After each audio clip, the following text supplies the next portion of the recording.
Tu sais que t'as de la chance, toi, hein? Non, tu le sais pas. Écoute, tu as une chance fabuleuse. D'abord parce que tu regardes ma chaîne, et ensuite parce que je vais te faire découvrir un logiciel de sécurité gratuit en complément de ton antivirus qui va vraiment te rendre des services. Voilà, je vois que tu as compris. Bah alors on arrête de discuter, on y va.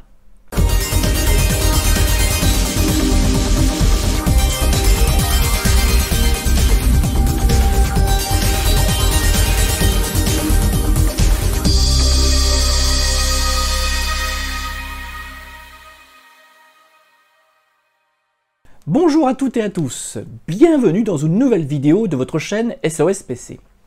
Aujourd'hui, on va parler d'un logiciel de sécurité qui s'appelle LMT Anti-Logger.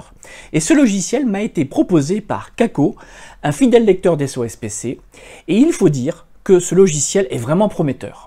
Alors pour vous raconter un petit peu la petite histoire, lorsque je l'ai découvert, j'ai pas été tout de suite fan. Parce qu'il avait deux gros problèmes ce logiciel. Alors certes, il était gratuit, ça c'est chouette, mais bon, ça me suffit pas pour aimer un logiciel. Mais les deux problèmes qu'il avait, c'est qu'il était en anglais, et il était limité à Windows 10 64 bits. Alors vous voyez, il partait avec un lourd handicap.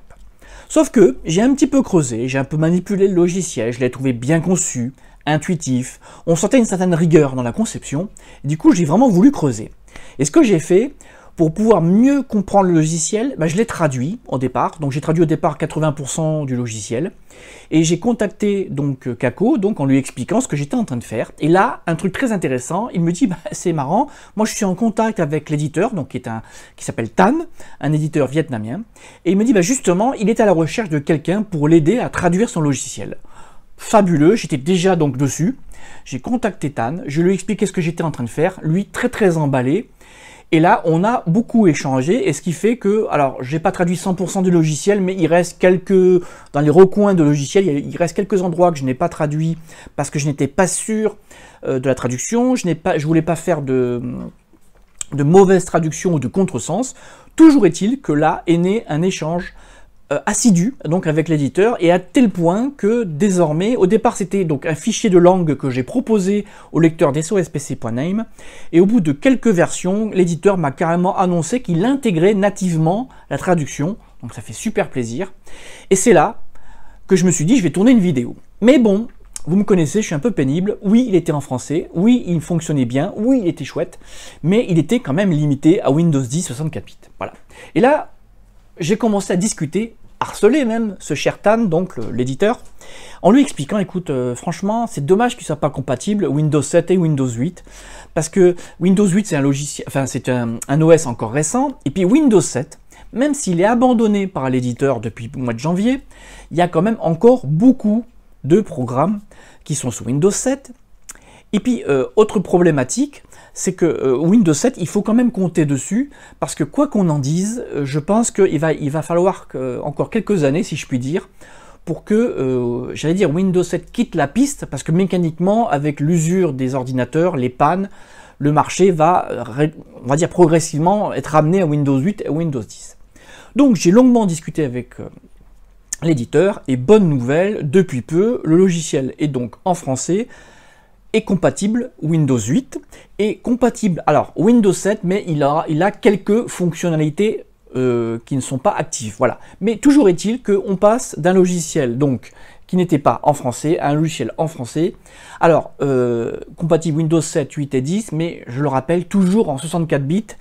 Là encore, je suis en train de discuter avec Tan, c'est pas sûr qu'on passe en 32 bits, il y a des problèmes techniques, et forcément, l'élaboration et la diffusion d'un logiciel, c'est vraiment chronophage.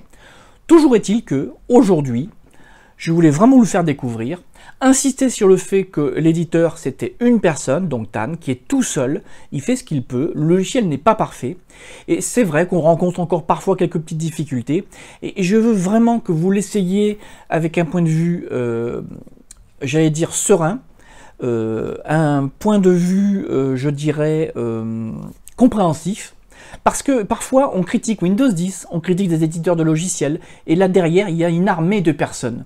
Et malgré le fait qu'il y ait une armée de personnes, il y a beaucoup de problèmes. Alors pour un logiciel qui est développé par une seule personne, je pense qu'on peut lui donner sa chance. Je préciserai une chose, ce logiciel ne va pas remplacer un antivirus.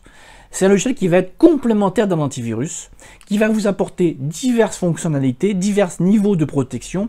Et le but du jeu, c'est de l'installer. Et s'il fonctionne bien, de n'activer que les options dont vous avez besoin, de ne pas tout activer. Sinon, vous allez vite vous retrouver bloqué parce qu'il va vous tellement bien vous protéger que vous-même, vous n'aurez plus accès à certaines fonctions. Ce que je vous propose, c'est de l'installer et d'activer ponctuellement ce dont vous avez besoin et surtout ce pourquoi votre ordinateur n'est pas protégé. Parce que suivant votre suite de sécurité, suivant votre antivirus, vous n'aurez peut-être pas, par exemple, au hasard, la protection de la webcam. Actuellement, il y a beaucoup d'ordinateurs qui se trouvent piratés par la webcam. Le pirate déclenche la webcam à distance et tous les antivirus, tous les logiciels de sécurité ne protègent pas cet accès. Et vous pouvez, avec un simple curseur, être tranquille. Je vois beaucoup de gens qui mettent des scotch sur la webcam de peur d'être, j'allais dire, vu. Et donc, tout ça pour dire que, aujourd'hui, je vous propose ce nouveau logiciel qui, j'espère, fera des heureux, car non seulement il est gratuit et il le restera, le but du jeu, l'arrière-pensée n'est pas de rendre ce logiciel payant, l'arrière-pensée, c'est vraiment vous aider. Alors ce que je vous propose, c'est une petite vidéo de vraiment quelques petites minutes qui va vous montrer une ou deux fonctionnalités pour vous rendre compte de l'interface et ce que vous pouvez faire avec. Et après, dans le futur, si vous deviez apprécier ces logiciels, si vous vouliez participer à son évolution, participer à sa traduction, participer à des futurs tests, là on pourrait faire d'autres vidéos et d'autres tutos. Voilà. Quoi qu'il en soit, vous aurez dans la zone de description le lien vers un tutoriel détaillé. Sur ce, je vais donc vous laisser découvrir la vidéo. Alors, je vais vous montrer l'utilisation du logiciel avec deux exemples. Vous allez voir, rien de bien compliqué. Alors avant toute chose, lorsque vous allez ouvrir donc LMT Antilogger la première fois, il sera en anglais. Alors c'est simple, vous cliquez sur la petite roue dentée, Setting, et là vous avez donc Display Language, comme vous le souhaitez, hop, et vous cliquez sur French by sospc.name, et là on se sent tout de suite beaucoup mieux, on y voit beaucoup plus clair. Alors pour le premier exemple, je vais activer hop, la protection DNS. Donc la protection DNS, pour rappel, les DNS, ce sont les serveurs qui permettent, lorsque vous saisissez une recherche ou l'adresse d'un site internet, d'arriver sur le bon site internet, j'allais dire. Et si un pirate changeait vos serveurs DNS, il pourrait influer sur ce sur quoi vous allez arriver comme site. Il pourrait vous aiguiller vers un autre site internet. Alors imaginons, je suis un virus, je suis discrètement sur l'ordinateur, je vais dans les options sans que vous vous en rendiez compte et je vais à cet endroit-là et je modifie les DNS. Alors là, je vais faire par exemple, je vais utiliser ceux de Google, 8888, alors après c'est 8. Alors pour information, il y a une vidéo et un tuto sur cette manipulation. Hop, je clique sur valider les paramètres en quittant, je clique sur OK. Et quand je vais appuyer sur OK, les DNS vont changer. Et vous allez voir la réaction du logiciel, c'est instantané. Voilà, instantanément, le logiciel vous dit, attention, on a remplacé vos DNS actuels par 8888 et 8844. Vous pouvez accepter ou restaurer, donc revenir aux anciens. Vous avez vu, là, la protection est instantanée. Et pour prendre un autre exemple, je vais activer la protection presse-papier, donc c'est le copier-coller. Alors, hop, vous voyez, j'ai une jolie phrase ici, hein, d'ailleurs qui dit que des vérités, hop. Je fais un copier, alors clic droit copier ou CTRL-C, et après je vais essayer de faire un CTRL-V ou copier-coller, et ça ne marche pas, non, j'y arrive pas. Je vais désactiver la protection, je vais refaire un copier, voilà, et je me mets juste en dessous, là je vais refaire un CTRL-V, et là, pas de souci, je peux faire le copier-coller, voilà.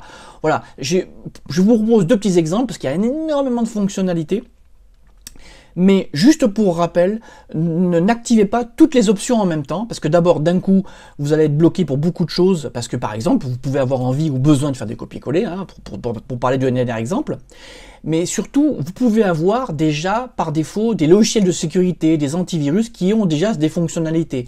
Alors par exemple, il y a désactiver la webcam, donc c'est pour protéger la webcam d'un usage non désiré, j'allais dire.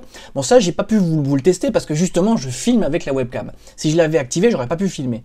Mais si vous protégez la webcam avec ce logiciel et que la webcam est protégée aussi par un autre logiciel, il peut y avoir un conflit, voire des blocages. Voilà, je le dis. Donc, encore une fois, une protection intéressante, mais il faut prendre uniquement ce qui vous intéresse. Voilà. En tous les cas, j'espère que ce petit exemple en vidéo vous a montré à quel point LMT Anti-Logger est facile à utiliser. Sur ce, je vous dis à très bientôt pour une nouvelle vidéo.